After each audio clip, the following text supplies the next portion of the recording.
Good evening, members, and welcome to our latest live stream. It's Craig here, your head of whisky creation in Scotland, and I am delighted this evening to be to welcome a couple of two old mates, the owners, the distillers, the legends behind Waubs Harbour. Tim and Rob Palmer, how are you, gentlemen? G'day, good, thank you. Good evening. G'day, Craig. Thanks for having us. It's a pleasure. It's a pleasure. Now, we've got people tuned in who managed to get a bottle of our last release, the Rusted Casks, and we're definitely going to talk about that whiskey. I know a few of them have already cracked it. It was a guy called Jeff who can't find the salted caramel, so we're going to get you to talk us through the salted caramel aspect of it later on. But before we do that, just a couple of bits of housekeeping. For those of you that managed to get a bottle, if you want to be in with a chance of winning some limited releases worth over $900 from the Waubs archives, send us a video review of the Waubs Rusted Casks. We'll put the winners on our Instagram. We'll feature them on our social media, and the best one will win some of the most incredible releases that you guys have done over the years. So yeah, get those entries in now. If you didn't know about that competition, it is live. So after this, we'd love to see what you can put together. Right, let's get started. So for those of you that don't know, and I don't know why you would, Rob and I used to work together as distillers in Tasmania. So there's a huge history of distilling in the Palmer family, and Tim and I used to go for beers when Rob and I were out. So it's like having a chat with pals, which is great. Can you just give everyone at home a little bit of the Palmer family history in distilling, and then obviously how Waubs came about? Yeah, sure. Well, maybe Rob, you start on your history. Yeah. I mean, for me, like, we were working together, Craig and I, back in the it was over a decade ago now, back at Lark in particular. There was one distillery there that we worked together at. And before that, I was working at Overeem Distillery. But we had a lot of crossover because the two distilleries down in Tassie, we all know each other pretty well. So we were certainly running into each other and getting to know each other a lot over that time. But yeah, we had, I was doing that head distiller role for Overeem there, and then I moved into the head of production at Lark before we embarked into this whiskey venture. And before all of that, I had a background in science, so like I stepped from one field into another, but there was a lot of crossover and a lot of passion there from my early interests in my early days of, like back before uni. I used to be into some of the hobbies I used to do with the cheese making and the salami making and smoking meats and all those kind of things, and brewing and distilling were also passions of mine, and I wanted to work in that industry. And so I transitioned from the science base into the whiskey base. I got lucky, managed to score a job with Casey Overeem himself, and it was working underneath his house under his tutelage, and it was a great opportunity to get into the industry. It was awesome. Tim, on the other hand, has always been. Oh yeah, let me take over. Yeah, you best. Yeah, I guess I'll just step into like when Waubs Harbour came about, it was really at this pivotal time in Rob's career, where we could see how much like passion and how good at distilling, how good he was at it. And so there was this amazing sort of time there where Beck and I, who are the other founders in this distillery, were looking for an opportunity, and we could just sense that Rob, if he was just unleashed on a set of stills to have full creativity, like what might that produce? And that sort of, snowballed a question for us all, which was, if we could do whiskey our way, how would we do it? And our backgrounds were very coastal, and some of our favorite whiskeys around the world as well were those classic maritime styles.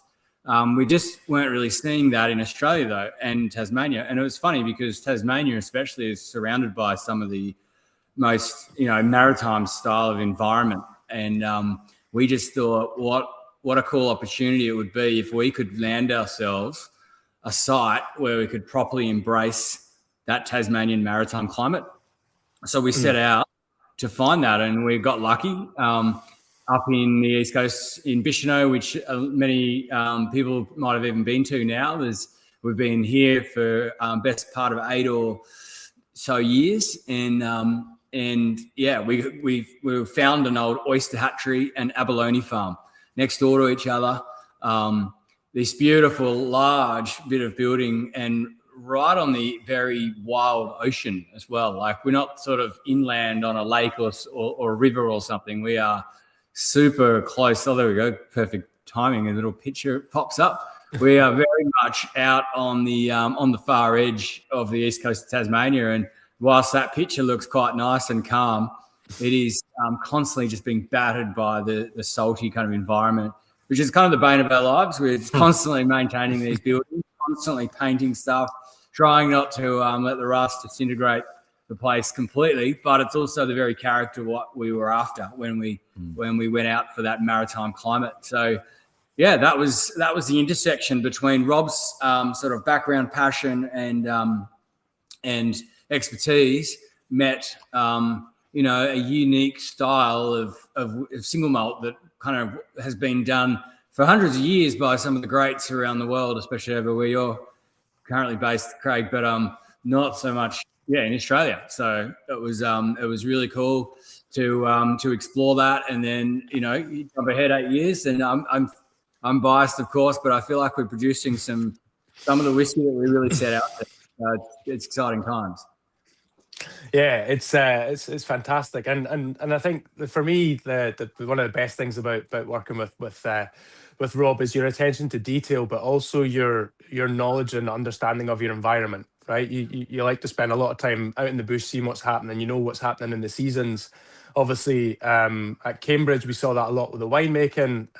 I don't know, maybe not so much in the original Overeem setup, but watching how you reacted to what was happening outside, and then how you made whiskey. This is obviously another environment, another extreme. But how has your thinking changed when it comes to making whiskey when someone puts you basically on the edge of the island?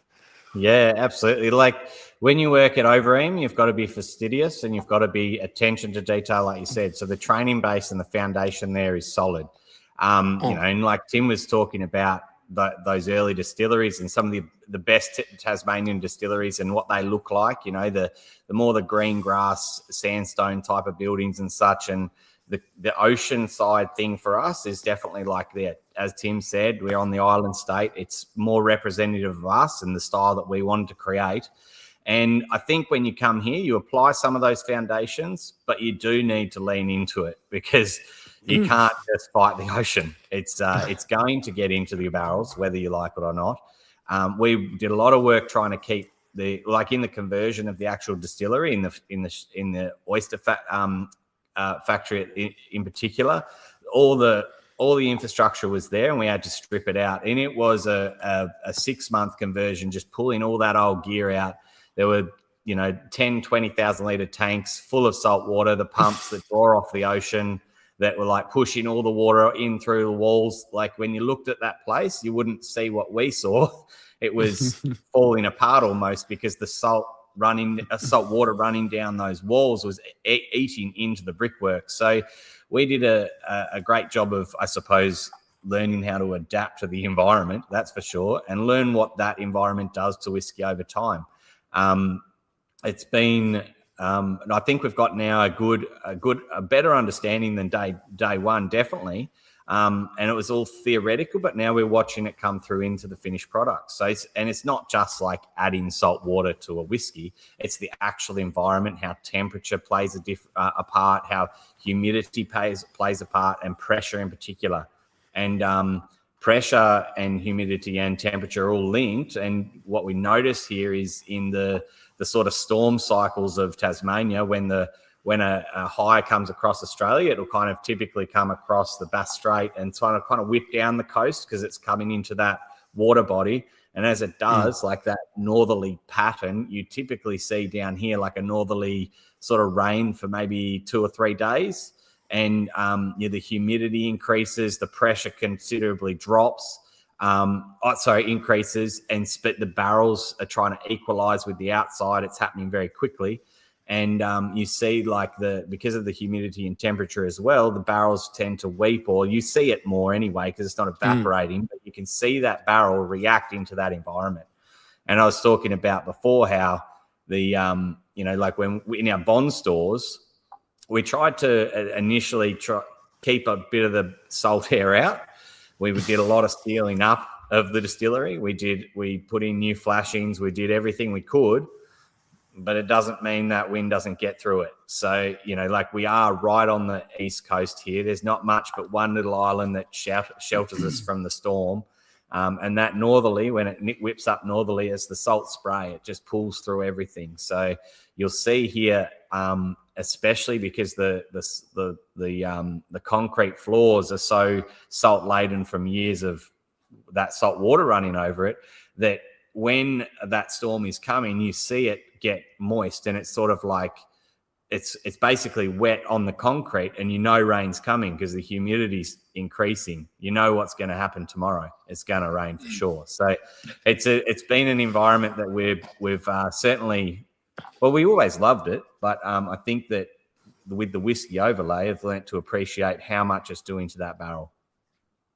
Yeah. Oh, we've got loads of loads of people that are making some great comments, and we've got a couple of questions about that environment. I mean, I definitely want to ask you about the wildest time that you've both experienced at the distillery in terms of weather. Let's not focus not so much on the whiskey, but we should come back to that because Peter Walsh got a great question. We'll come back to about rusted casks. But Colin Crome saying he definitely tastes the ocean. Where do you guys think that's coming from? Is it placebo effect, or what's your take on it? I'll give you the Scottish take afterwards. Yeah. One of the big things that I work on, we do have the brewing on site here, and we do have the coopering on site. We do smoking on site. The brewing on site is one big part of the cog in making whiskey, and having it on site enables an immense amount of control. Manipulating fermentation is something that I'm definitely into. My background when I said about uni is in microbiology, so it's all about understanding what's going on in fermentation and seeing if you can kind of pull some of those flavors. So there's definitely ways in which fermentation I can manipulate the flavor to give off a brininess note in the new make, and you can also run your stills in a particular way to emphasize metallic notes. So those things are associated with the sea. So you're kind of doing a little bit of that where you're making that Waubs style. But then if you leave a barrel in the environment like this after you've made your new make, and you leave it in that environment for 4 to 7 years, it does have an effect. The barrels have that salt structure on the top, and the one reason why we call this rusted casks is because when you look at our casks, the casks that are closest to the ocean or closest to the window, even the ones up the back, but more so anything like these casks, which is literally suspended over we have some of the old infrastructure here. So we have old Cray tanks and abalone tanks. So we just use those for personal use, but we also can use them for maturing whiskey right over the top of the water. And you can see those casks, the salt deposition, the way in which the rings rust at the top and not at the bottom. So you can see how that salt mist is getting into the environment, changing the structure of say just the hoops, for instance, but that changes a few other things, as in when you're thinking about what that salt is doing to the wood. And there's plenty of examples of, so I was only watching something recently about the production of Tabasco sauce and how they will salt crystal. You seen that one, Craig? It's I haven't, but Tabasco has to age for 3 years in a cask as well. So I'm glad you brought it up. Yeah, exactly. And they put salt on the top to stop oxidization, and those little micro changes change how your whiskey matures. Because we know from years of experience about how a cask without the salt environment changes the flavor of the whiskey, just dependent upon the surface area of the barrel, the size, or how big your heads are, or if you're painting one side, or if you're charring one side, or anything that changes that oxygen exchange anything that changes that the way in which the spirit enters and exits that cask, you will get a change in your finished product. So at this site and what the Waubs style or the ocean brings to our style is an attribute of like maturity, but it's not necessarily just like salt going into the barrel. And one other thing I really like, which is only a theory, but I've been working on, which is a lot of our percentages go up. And I have this theory running at the moment about like the way in which the salt settles on the barrel. And I believe that there's a wicking kind of, I suppose, a way in which the water is sort of being wicked out by that salt, the same way as when we see it on the floor, where the salt is wicking or like is absorbing water from the atmosphere, and it absorbs water preferentially over alcohol, and increasing that ABV in the finished cask. So it's an interesting thing. I mean, there's other possibilities as well, which is just a working theory, as in temperature and humidity that play a role in that as well. I mean, that's really fascinating. I'd never given that. I'd never thought about salt like that before, because when we talk about coastal distilleries here, generally the warehouses are 3 feet thick, right? And there's coastal air, but it's not on the ocean like you guys. It's a different thing. I'm also really glad you mentioned fermentation, because a lot of the time here people talk about stuff getting into the casks, and I think there probably is something to do with that, but I'm probably more of the opinion that it's down to fermentation and potentially stuff getting into the stills as well, because the vacuum or anti-vacuum valves in a still are there to let air in. They're not there to let air out. So there's probably something in there too. There's no physical salt in the whiskey, but no. I'm with you. I think the presence of salt is changing how it ferments or how it matures. The only thing close to a scientific paper I've seen on this was something that was published when I worked at Bruichladdich, and they had asked a bunch of people to try and work out where this flavour came from. And weirdly, they came back with the idea it was almost like ozone from plankton in the vicinity was being released, and that was what was getting into the cask, and that was what was triggering our brain to say there's a sea breeze aspect in here. So I think you guys are in such a unique position that the folk that work at these distilleries, Bruichladdich, Springbank, those places, they've been going for 200 years, right? They don't have the ability to start everything from scratch and look at it at the detail that you guys clearly are. So, it's absolutely fascinating, and I won't, because there's people tuned in, Rob, but I know that the three of us could sit and chat about this over a beer for hours and hours and hours without falling asleep. So I'm holding myself back. I have more to talk about. I want to talk about the ocean, like the temperature. But anyway, I've got no doubt. We can go a bit more nerdy if you want, but it's maybe not what everyone wants to see. I think we will when we get to the whiskey. I want to throw something to Tim though, because I think everyone watching will they'll have an understanding, Rob, of your passion, your attention to detail, and your ability to find different ways of thinking about things and converting that into flavour. I want to know from Tim, like, what's the most exciting thing about seeing that being unleashed? Because watching Rob on a distillery floor is amazing, right? Watching him round in a brainstorming session is amazing. So I guess the question I have for you is there anything that you've said to him, we're not doing that, right? Is there anything where you say, that's an amazing idea, we're definitely doing that? And is there anything that just completely surprised you about working with your brother in this capacity? Yeah, good question. From early days, growing up with Rob, I could see that he had that just genuine passion for creating.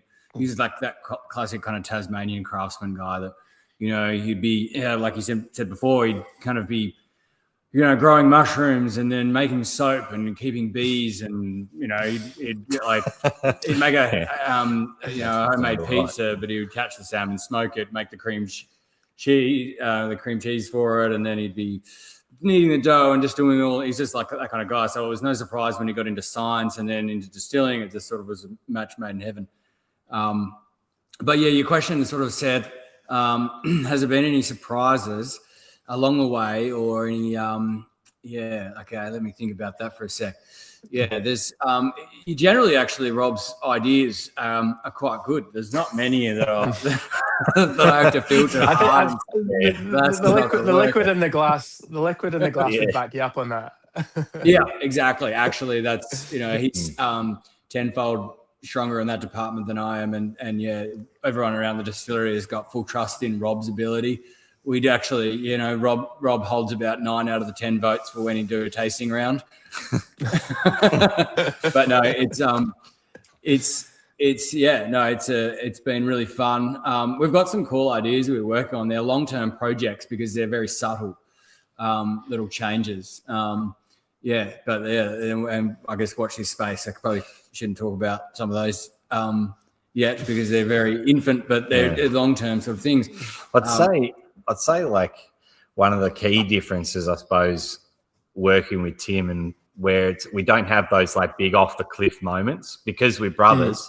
We can talk about this quite openly, sometimes too openly, but it works in our favor because we can get past the nitty gritty and we understand what we're trying to both achieve. And when Beck's input there as well to try and like our team is very strong. And when we come together with these ideas or we want to push this away, it's very cooperative. So as in like when you work in different distilleries, you can work out like sometimes you're making a product to plan. So if you're trying to follow the recipe, sometimes you're super creative, trying to give marketing departments something to work with. Usually for us, it's just more collaborative. We're working with focus and it makes a big difference. And one of the things actually I'll just add to little final thing to that is, one of the things that we like doing around here, and it's kind of cool. We're a small family-owned distillery.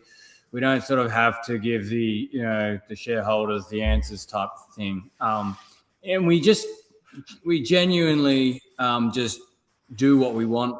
When it comes to making product and the type of things we do, the events we run, and it's actually just stuff that we want to do ourselves. It's not like trying to, put on a show or something. We just go, that'd be cool. Let's do that. I think and to like one of Tim's big strengths in the business is like thinking like a whiskey consumer because he is one, a massive passionate whiskey drinker and loves all the romance of whiskey and like it's all about like the moment or the event where you're enjoying that with people and such, not in the cheesy way. It's just that's what he likes, and if he can see himself there doing that, that's what we do. So it's quite simple in that way, and that's quite an easy playbook in a way. Yeah. Oh, I mean, look, it's as I say, you just have to look at what's in the glass and what's coming out to realize that your formula's working, right? The combination of yourselves and the team is fantastic. Now, I think there's quite a lot of comments here about the rusted casks, so we should definitely talk about that, right? We've talked about making whiskey and obviously your credentials and your approach to that is it's nothing short of mind-blowing. It's so impressive. But to take a distillery that's so coastal and then, I mean, was the thinking behind this one, let's dial this up to 11, let's see how coastal we can actually get a whiskey? Like where did rusted casks come from as a concept and how did you execute? It's rusted casks started when we did the first sort of, which was a completely different whiskey. It's a similar whiskey, but it's completely different at the same time. And it's where we set out to really like ham up that coastal influence, that salinity. And so we built this cradle out of an old jetty pier. We built this cradle over the top of one of our old cray tanks. It's running salt water. There it is. Nice picture of it. And it sits there with the Whiskey Club barrel on it, or barrels, and it's constantly being pushed to the limit when it comes to the salinity level. So it was the rusted cask concept is born from that idea that our metal hoops on these casks just do constantly rust. They just they're whether we like it or not, they are getting thinner by the day, and it was just it's a cool kind of visual to think of, the whiskey sitting over. There's literally a crayfish in the background of that picture. They're the crays I go fishing for in the mornings. Over the summer for 5 or 6 months, there's a cray season here, and I've got my tinny parked out front, and in the mornings I go out and pull the pots and bring in the catch, chuck crayfish in the tank, and 15 minutes later I'm on my desk. So it's kind of a dreamy lifestyle, but how did I get onto that? I'm supposed to be talking about rusted. Yeah. Well, I mean, this is, you know, this is for the Whisky Club as well. Like, we wanted to impress, and we wanted to showcase what the styles that we make are here, and wanting to get people to experience a Waubs product, understand what it is we can do, and the kind of things to expect across the rest of our range as well. And the Whisky Club's got such a high bar, you know, you really have to put your best foot forward to make sure, you know, Whisky Club genuinely gets just every whiskey that everyone drinks is bloody good. So there is a high standard there that we had to meet. And so yeah, when we hunted out this particular Oloroso cask, Rob, or actually, do you want to go into that now, Craig, talking to this cask itself? Yeah. I mean, there's a few questions that have come up around this. So one, I think we should definitely hear from Rob why Oloroso was chosen. There was another question about Oloroso versus Apera, so that's a good comparison. And then I guess the last cheeky question is there any particular cask that you'd really like to use? I think that's just in general, but I'd like to hear what else you'd like to do with rusted casks in terms of cask type.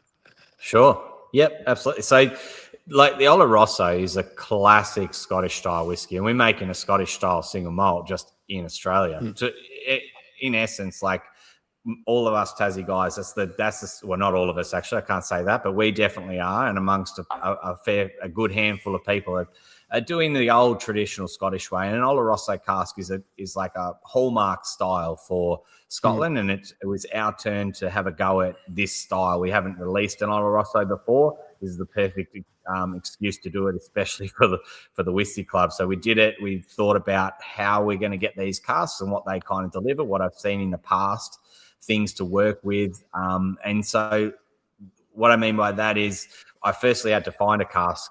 Not easy to find a Spanish cask in Australia. We managed to talk to we've got a couple of Coopers to choose from down here, but we chose with the Transwood guys because they had access to some excellent casks. We got to nose about 5 different casks, and we chose the best one, or what I thought was going to present some of the best Oloroso characteristics.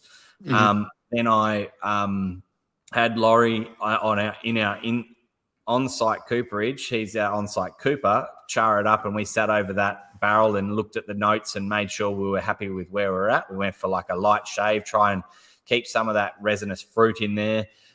Went for a deep toast because we're trying to emphasize some of those wood structures, and then went for a light char because I'm not trying to filter out anything. We've got a good product. We don't need to, but it was all about what am I going to put into that finishing cask. So it's a finishing cask. It's a big sherry butt, 500 litre, and one of the big hooks, I suppose. It's like a pro and a con. You get in Olorosos these beautiful, big, bold fruits, but you can also get a lot of tannin and a lot of like wood structure that can kind of end up a bit bitter. So to sort of like preempt that, I've chosen a pair of casks to finish into that cask. Almost like the casks I chose were almost sickly sweet because I had to like make sure that when I wanted to get down the track, it wasn't going to be overly bittered. I needed to like, get the jump on that early. And I basically watched that week by week, running through, making sure I got the extraction that I wanted, but making sure that it was in balance. And so you do get those beautiful Apera fruits. And we do use Apera. I think I saw in the chat there about like the difference between this and say the maritime sherry. And there are all sorts of little differences between these. This one, the big picture difference is that Oloroso cask and what that brings. And there's this like kind of like very old fruit. This cask is, I can't confirm the date, but Laurie said it's like up to 80 years old. Like, this is old. The structure of it, the thickness of that stave, very old. And that